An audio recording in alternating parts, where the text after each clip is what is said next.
ಅವರು ಕನ್ನಡದ ಮೇರು ನಟ, ಕರುನಾಡ ಕೀರ್ತಿ ಪತಾಕಿಯನ್ನ ಬೇರೆ ಭಾಷೆಗಳಲ್ಲೂ ಹಾರಿಸಿದಂಥ ನಟ. ಅವರಿಲ್ಲದೆ ಇದ್ರೂ ಅವರ ನೆನಪು, ಅವರು ಕೊಟ್ಟಂಥ ಕಲಾ ಕೊಡುಗೆ ಎಂದೆಂದಿಗೂ ಅಜರಾಮರ. ಆದರೆ ದುರಂತ ಏನು ಗೊತ್ತಾ, ಅಂಥ ಕಲಾವಿದನನ್ನ ಮಣ್ಣು ಮಾಡಿದ ಜಾಗದಲ್ಲೂ ಆತನಿಗೆ ನೆಮ್ಮದಿ ಇಲ್ಲ. ಯಾವ ಕಲಾವಿದನಿಗೂ ಆಗದಂಥ ಅವಮಾನ ಇವರಿಗೆ ಕರುನಾಡಿನಲ್ಲಿ ನಡೆದು ಹೋಗಿದೆ. ಸಾಹಸ ಸಿಂಹ ಡಾಕ್ಟರ್ ವಿಷ್ಣುವರ್ಧನ್ 220ಕ್ಕೂ ಹೆಚ್ಚಿನ ಚಿತ್ರಗಳ ಮೂಲಕ ರಂಜಿಸಿದ ಸೂಪರ್ ಸ್ಟಾರ್. ಕನ್ನಡ ಮಾತ್ರ ಅಲ್ಲ, ತಮಿಳು, ತೆಲುಗು, ಮಲಯಾಳಂ ಜೊತೆಗೆ ಹಿಂದಿಯಲ್ಲೂ ಮಿಂಚಿ ಕನ್ನಡದ ಕಂಪು ಮೆರೆಯುವಂತೆ ಮಾಡಿದ್ದ ಅದ್ಭುತ ಕಲಾ ಸಾಧಕ. ಆದ್ರೆ ಅಂಥ ಕಲಾವಿದನ ವಿಚಾರದಲ್ಲಿ ಇವತ್ತು ಕನ್ನಡ ಮಣ್ಣಲ್ಲಿ ನಡೆದಿದ್ದು ಆಘಾತಕಾರಿ ಘಟನೆ.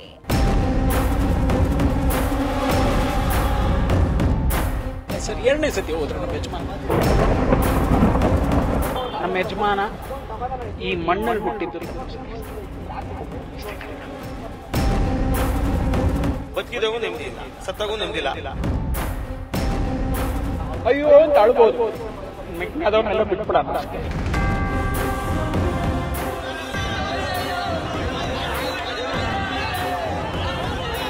ಇದು ಅರಗಿಸಿಕೊಳ್ಳೋಕೆ ಆಗದ ಸತ್ಯ. ಕನ್ನಡದ ಯಾವ ನಟನಿಗೂ ಸತ್ತ ಮೇಲೆ ಆಗದ ಒದ್ದಾಟ, ನೋವು, ಅವಮಾನ ಡಾಕ್ಟರ್ ವಿಷ್ಣುವರ್ಧನ್ ಅವರಿಗೆ ಆಗ್ಬಿಟ್ಟಿದೆ.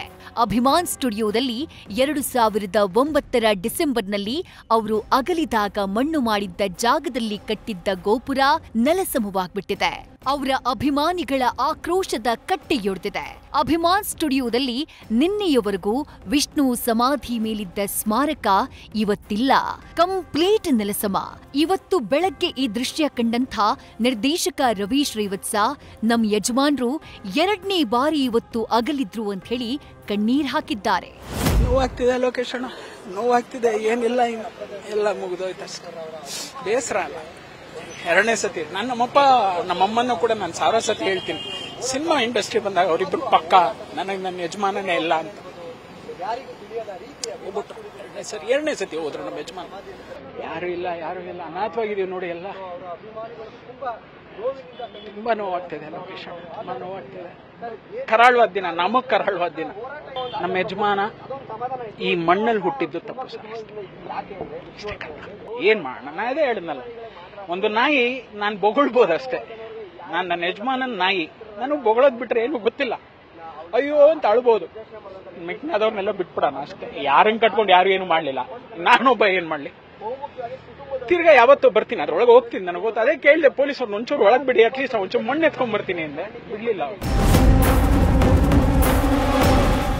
ನಟ ವಿಷ್ಣುವರ್ಧನ್ರನ್ನ ಸಮಾಧಿ ಮಾಡಿದ ಅಭಿಮಾನ್ ಸ್ಟುಡಿಯೋದ ಈ ಜಾಗದ ವಿಚಾರವಾಗಿ ಹಿರಿಯ ನಟ ಬಾಲಣ್ಣ ಕುಟುಂಬದ ಜೊತೆ ತಿಕ್ಕಾಟ ಆರಂಭದಿಂದಾನೂ ಇತ್ತು. ಇದೇ ಜಾಗದಲ್ಲಿ ಸ್ಮಾರಕ ನಿರ್ಮಿಸೋಕು ಅವರು ಅಡ್ಡಗಾಲ್ ಹಾಕ್ಬಿಟ್ರು. ಕೊನೆಗೆ ಭಾರತಿ ವಿಷ್ಣುವರ್ಧನ್ ಅವರ ಸತತ ಪ್ರಯತ್ನ, ವಿಷ್ಣು ಅಭಿಮಾನಿಗಳ ಹೋರಾಟದ ಫಲವಾಗಿ 14 ವರ್ಷಗಳ ಬಳಿಕ ಮೈಸೂರಲ್ಲಿ ವಿಷ್ಣು ಸ್ಮಾರಕ ನಿರ್ಮಾಣವಾಯಿತು.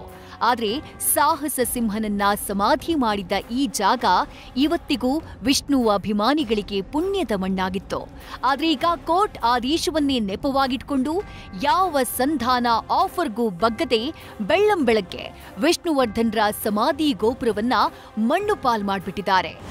ಸರ್, ನಾನು ಹೇಳಿದ್ದೆ ಅದು 30-35 ಕೊಡಿ, ಇಲ್ಲಿಂದ ರೋಡ್ ಕೊಡಿ ಸರ್. ಇದು ಕೋರ್ಟಲ್ಲಿ ಅಕ್ಕ ತಂಗಿ ಅವರ ಅಣ್ಣ ವ್ಯಾಜ್ಯ ಇದೆ, ಅದರಿಂದ ಅದು ಡಿವೈಡ್ ಆಗಿರಲಿಲ್ಲ. ಮಾಡ್ಕೊಡ್ತೀನಿ ಅಂತ ಹೇಳಿದ್ರು ಪಾಪ ಗಣೇಶ. ಆದ್ರೆ ಇದು ಯಾರಿಗೆ ಬಂದಿದೆ ಅನ್ನೋ ಗೊತ್ತಿಲ್ಲ, ಅದರಿಂದ ಕಾನೂನು ಏನಾಗಿ ಚೌಕಟ್ಟಾಗಿ ಗೊತ್ತಿಲ್ಲ, ನಾವು ಮಾಡಕ್ಕಲ್ಲ.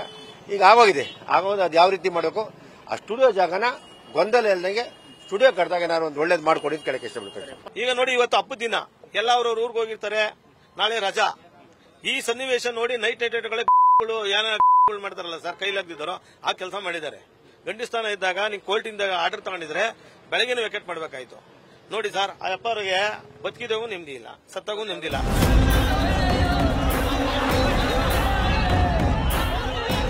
ನಿಮಗ್ ಗೊತ್ತಾ, ಅಂಬರೀಷ್ ಅವರಿದ್ದಾಗಲೂ ಈ ಜಾಗದ ವಿಚಾರವಾಗಿ ಬಾಲಣ್ಣ ಮಕ್ಕಳನ್ನ ಕನ್ವಿನ್ಸ್ ಮಾಡುವ ಪ್ರಯತ್ನ ಮಾಡಿದ್ರು, ಆಗಿರ್ಲಿಲ್ಲ.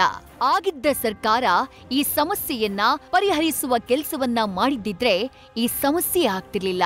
ಕೋರ್ಟ್ ಆದೇಶ ಕೊಡ್ತೀನೋ ನಿಜ, ಆದ್ರೆ ವಿಷ್ಣುವರ್ಧನ್ ಅಭಿಮಾನಿಗಳ ಆರಾಧ್ಯ ದೈವ. ಅಂಥ ನಟನನ್ನ ಮಣ್ಣು ಮಾಡಿದ ಜಾಗದಲ್ಲಿ ಸ್ವಲ್ಪ ಜಾಗವನ್ನಾದ್ರೂ ಬಿಟ್ಟಿದ್ರೆ, ಅದಷ್ಟೇ ಜಾಗವನ್ನ ಮಾರಿದ್ರೂ ದೊಡ್ಡವರಾಗ್ಬಿಡ್ತಿದ್ರೋ ಏನೋ. ಅದೇನೇ ಹೇಳಿ, ಕನ್ನಡದಲ್ಲಿ ಸತ್ತ ಮೇಲೆ ಯಾವ ನಟನಿಗೂ ಆಗದಂಥ ನೋವು, ಒದ್ದಾಟ, ಅವಮಾನ ಡಾಕ್ಟರ್ ವಿಷ್ಣುವರ್ಧನ್ ಅವರಿಗೆ ಆಗ್ತಾ ಇರೋದು ಮಾತ್ರ ನಿಜಕ್ಕೂ ದುರಂತ. Lokesh, film bureau, news first. News first ನಿರ್ಭೀತಿಯಿಂದ ನಿಮ್ಮ ಪರವಾಗಿ.